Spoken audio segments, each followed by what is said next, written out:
yourself to them. And, you know, I had her in my class over and in our school over many years. And one thing that Pauline mentioned was her bright smile. I must say that Hayley always smiled. She always made sure to greet people really positively. And not that she was a pushover by any means. She challenged me plenty of time in the classroom, but it's also good to see. Now, I know that her family was extremely dear to her, and I believe that her ability to care for other people the way she did and come forward and be friendly and have friendship was very much was the flavor of her upbringing, because her parents, Alan and Pauline, and her uncle and her sisters and brothers, they knew the way forward is hospitality, and that's the kind of home they had. That's the kind of care they gave to everybody. It was a education of chesed, and she took that and emulated it. And I think on LagBaOmer, this whole concept with Rebbetzens and his students, all stuff that people know about, the conflicts that had arisen and the depth through these conflicts, with all its different interpretations. The bottom line is Hayley knew that wherever she went, she was genuine, she cared for people, and she cared for people in need, and she had a strong faith. She had a strong belief in HaKadosh Baruch Hu, and she knew that's the channel. She had a pure faith, and even in difficult times, she would be able to hold that, I felt. And I found, just in conclusion, I found a poem which I do think speaks of Hayley. And I'd like to just read it for a moment before I finish. It's a poem called Kindness by Berger. Is anybody happier for meeting you today, considering himself happy because you came their way? Has anyone been helped because you lent a hand, spared a little time to listen or tried to understand? Has anyone been made to feel his help was somewhere near? Has someone somewhere been relieved of worry and of fear? Have you helped someone rediscover what is good and true, seen another side of life, another point of view? If the answer is yes, you've earned your night's repose. And if no, your day was wasted, spent in vain and at its close. There can be no satisfaction, not unless you say that somebody's tomorrow will be better than today. Thank you.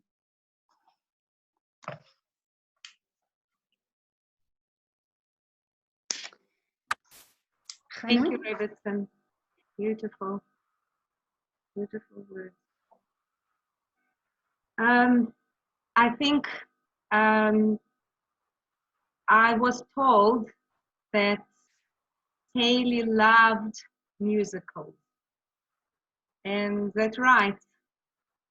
Pauline and Ellen, she loved musicals, and that's the only person I could think of that could just wing it was a concert musician, a philharmonic orchestra musician who just wing it is Johan.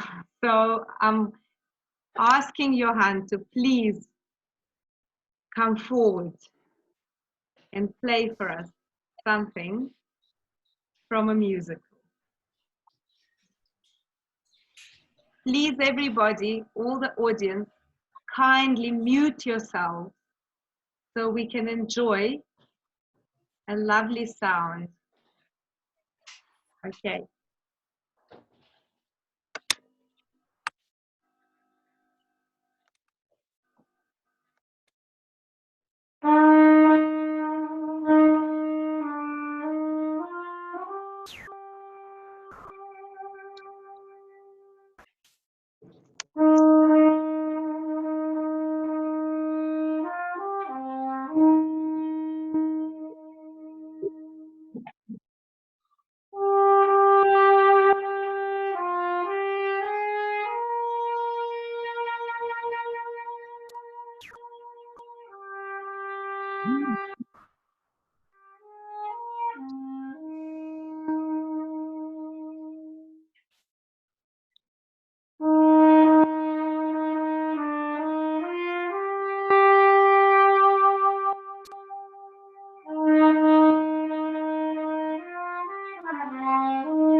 Bravo.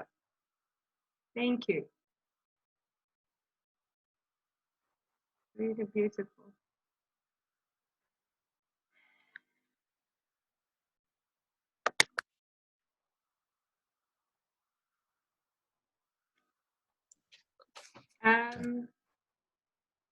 Ariella, can I ask you to speak?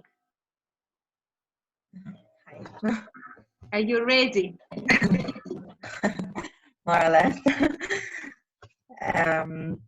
So thank you very much to everybody who organized it.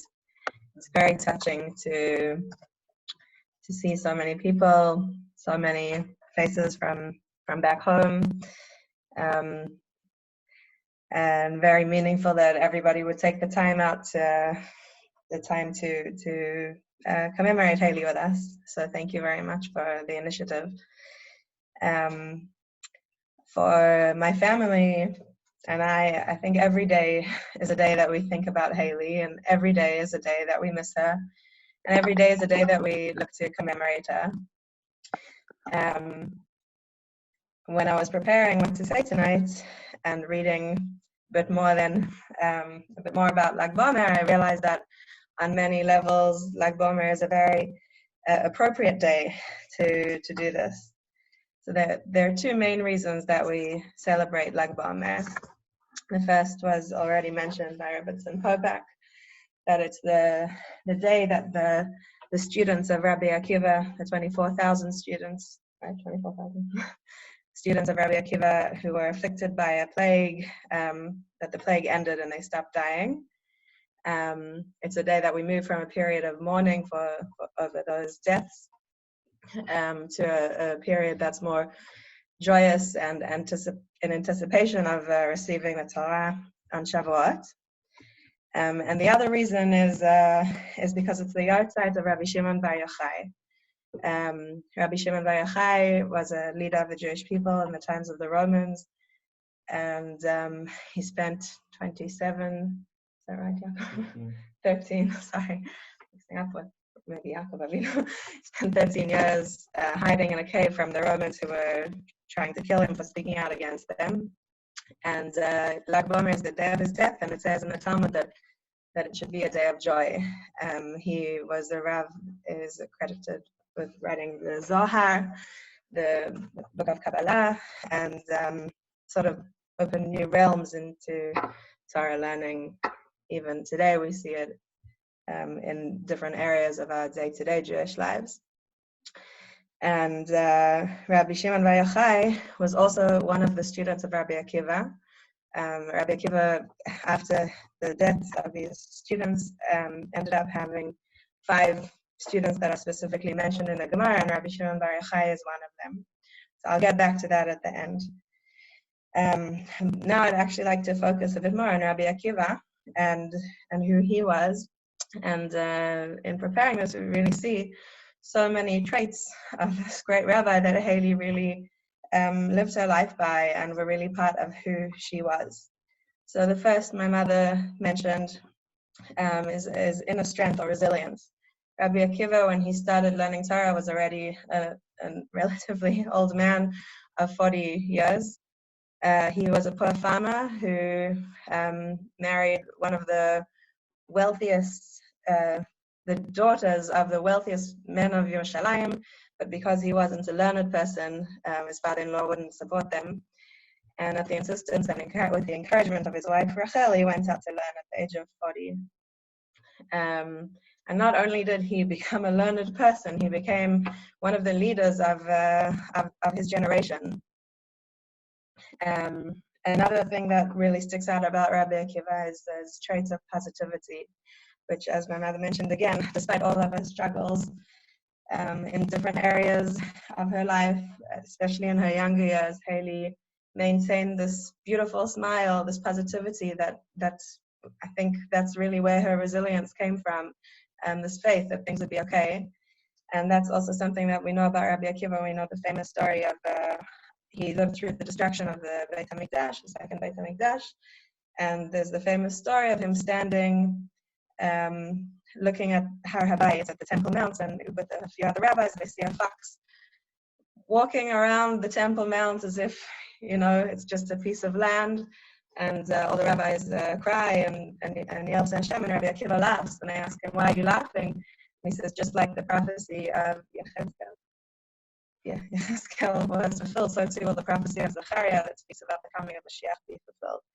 And Hayley really had this trait of positivity, and I won't go into the details, but really our last conversation was, I'd noticed, especially in the last few years, really, Hayley was so positive about everything she was going through. And in our last conversation, that was what was so clear, her absolute positivity and faith and knowledge that things would be good. Rabbi Akiva was a teacher. You know, we mourn the deaths of his students. He amassed, 24,000 students. That's, you know, that's a huge number. It's sort of unfathomable, and these were his students. And even after the tragedy that befell him, he managed to create the new leadership of the Jewish people with his 5 students, including Rabbi Shimon Bar Yochai. And Hayley was through and through a teacher. I remember even as a young child being annoyed with her, my older sister, for trying to, you know, you're not my teacher, you know.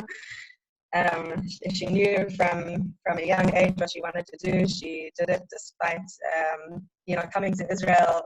And it's not easy to teach Israelis, not easy to teach high school boys.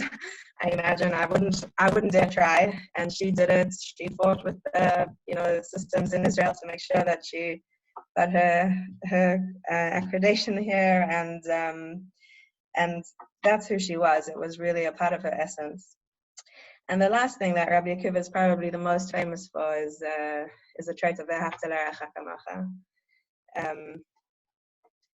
And I don't think anyone who knew Hayley needs, you know, me to elaborate on this, but I will anyway.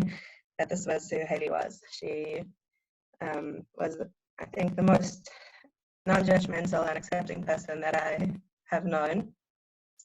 I'm very far from that. And, nothing, you know, names and status and boxes, they didn't bother her in the least, and she was able to just see people as people. And that's the trait that I think we really, I mean, all of these things are things that we are really striving to continue and to perpetuate and to instill in our children, so that she's got her name will be perpetuated in the world, and her memory and the impact that she had while she was alive should continue even while she's not with us in this world anymore.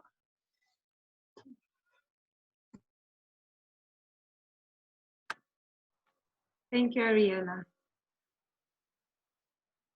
I would like to play a song. It's by Mendelssohn. It's called A Song Without Words, because there are no words that can be said. So there's just music. The music is really the language for the neshama. So I hope that this music can reach Hayley's neshama.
So it was a little hiccup there, but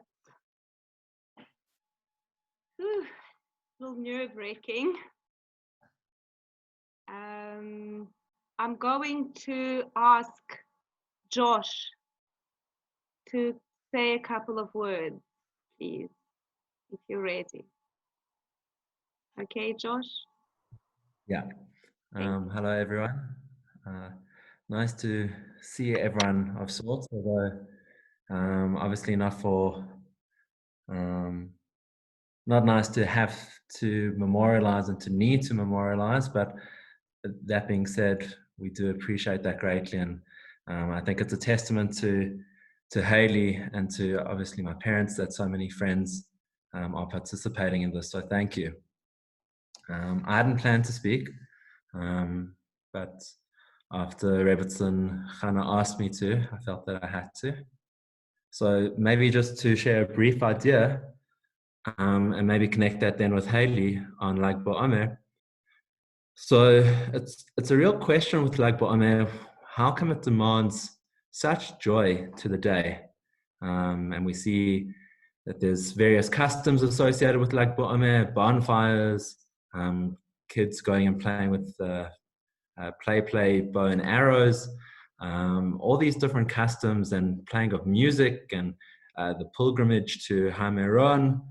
What is it about LagBaOmer when it's not actually a holiday?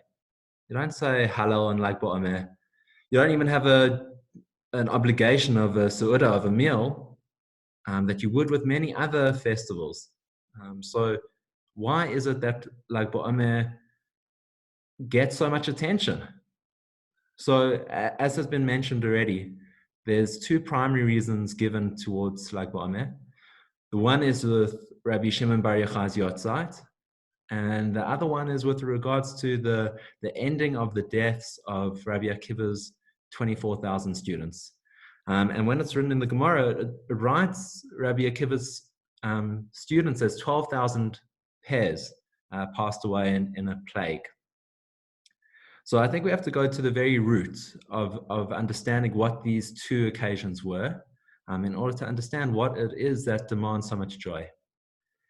So the reason given for Rabbi Akiva's students passing away was, it says that they had disrespect for one another. And it seems crazy. How could it be that students of Rabbi Akiva who exposed the ideas of Ahavta l'recha kamocha, and you should love everyone as you love yourself and treat everyone as you treat yourself, how could it be that this person, his students and essentially the future leaders of the Jewish people in terms of Torah and in terms of practice, that they could not respect one another? How could it even be? So there's ideas given that potentially these students, although they in concept understood it, although they in concept, according to the letter of the law, they understood that they need to treat people with respect, yes, there was a missing gap in how they practiced that. And what LagBaOmer celebrates is the ending of that. It's an ending of that idea of that disrespect. So if we understand that there's a gap between the Torah learning and the Torah practice, and when we're heading now towards this period of Shavuot, and when we receive the Torah, it talks about the Jews being encamped at the foot of Har Sinai. And when it talks about it, it says Vayichan Sham. It doesn't say.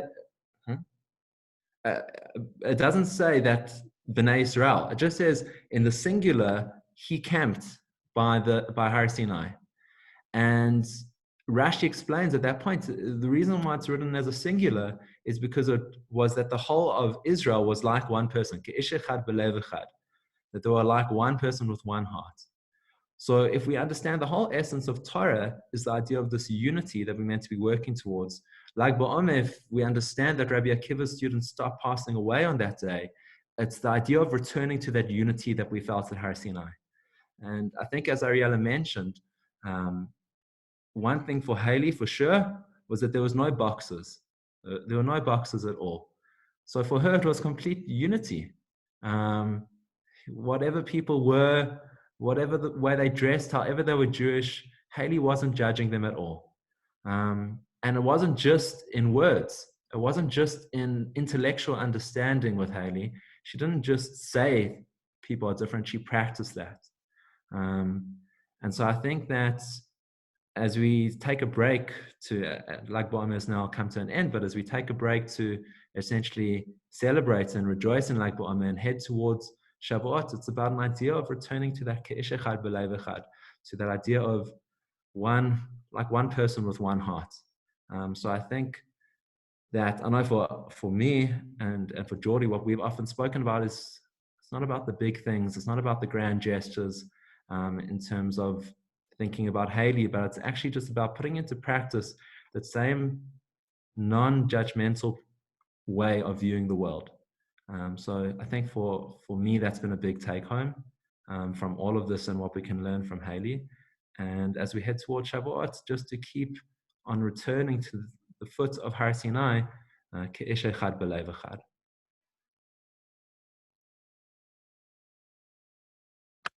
Thank you so much, Josh. Thank you so much. I would like to play one more piece by Bach, if that's okay.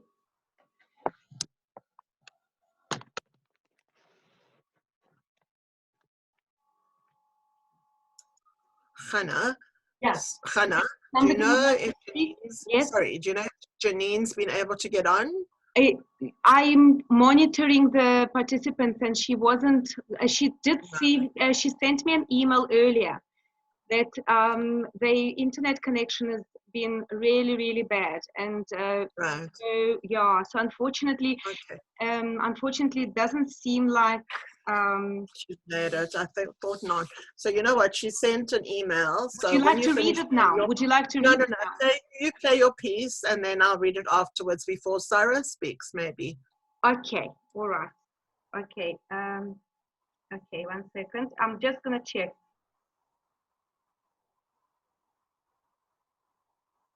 Okay. Oh, you know what it says? It says here that we end in 10 minutes. So I think maybe better you read that, okay? Okay, I think you better read that. Okay.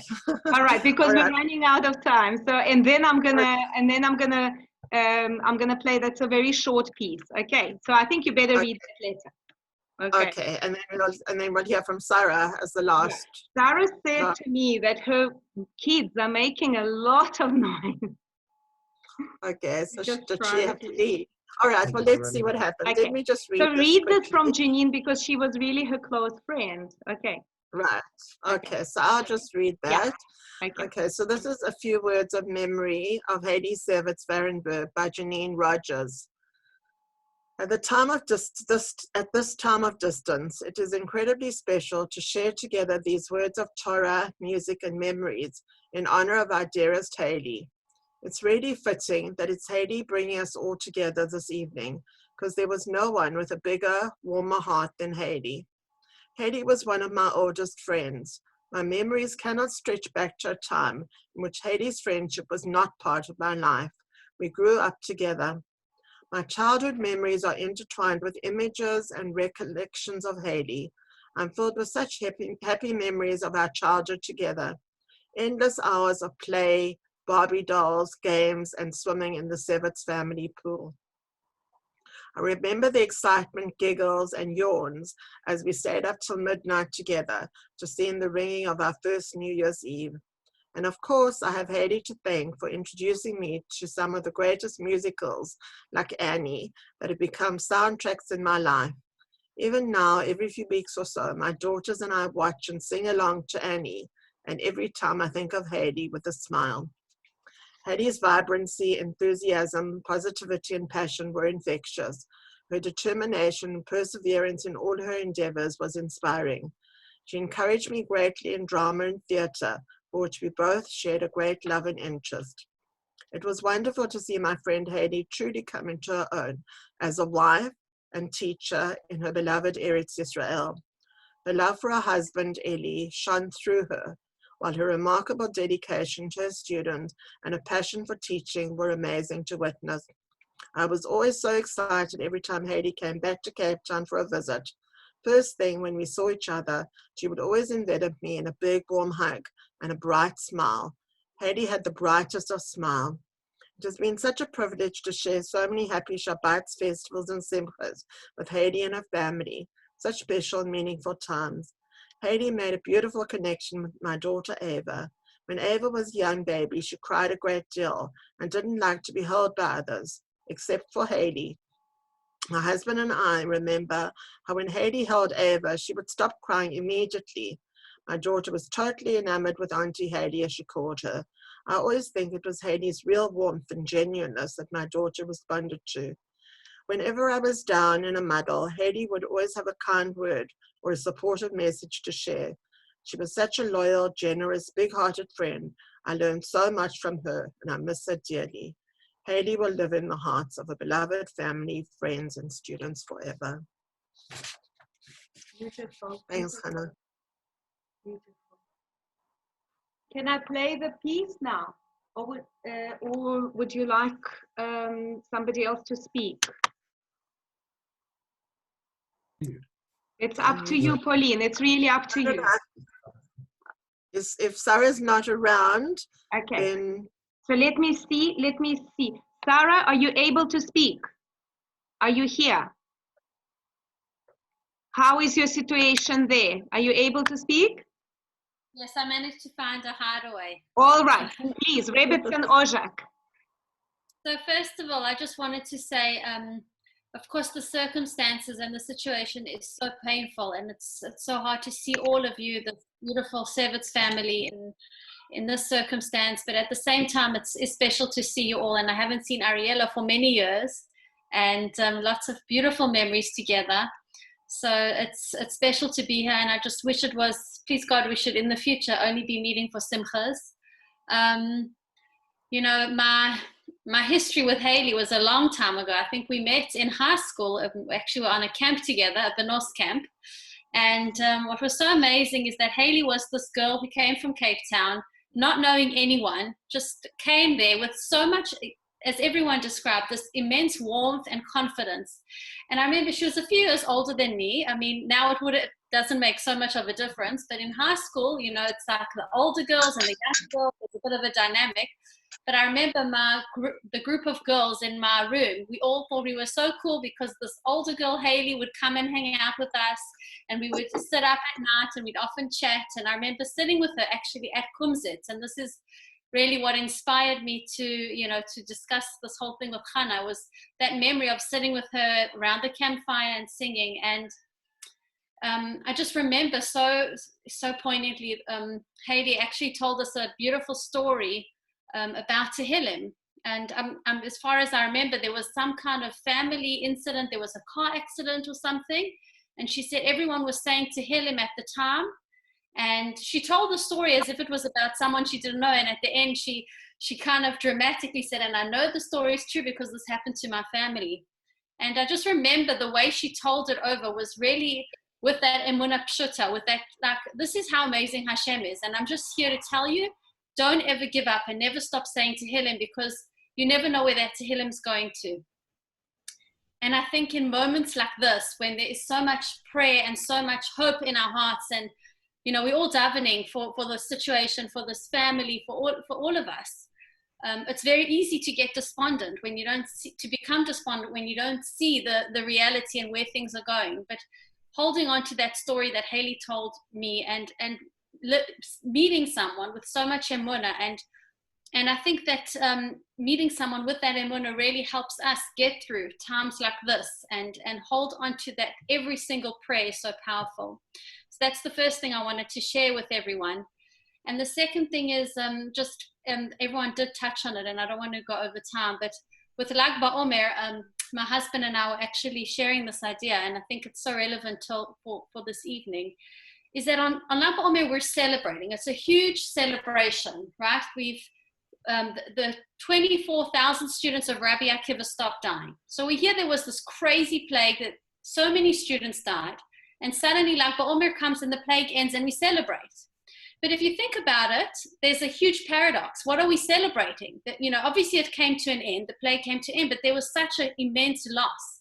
There's so much. Can you imagine Rabbi Akiva had 24,000 students, and after LagBaOmer he had 5 students. We cannot imagine the magnitude of such a tragedy. But the beauty of LagBaOmer is that even though Rabbi Akiva had lost 24,000 students, there was still a chance to start again. There was still a bonfire. There was still that fire of Torah that continued to exist. And with those 5 students, the fire continues to our fires today. And that I think gives us a little bit of chizuk, that although there is so much loss and so much, we're mourning so much. And as Chana played that song, there are no words. There are no words for me to fill in. But what I do know is that there's a lot of strength. And just like Hayley has had that incredible resilience, every single one of your family, Pauline, all your daughters have that strength. You have that strength. And I know this because I do a lot of shiva calls, unfortunately, and it's always very hard to call someone. But one thing I know is that the way Pauline received the call gave me strength.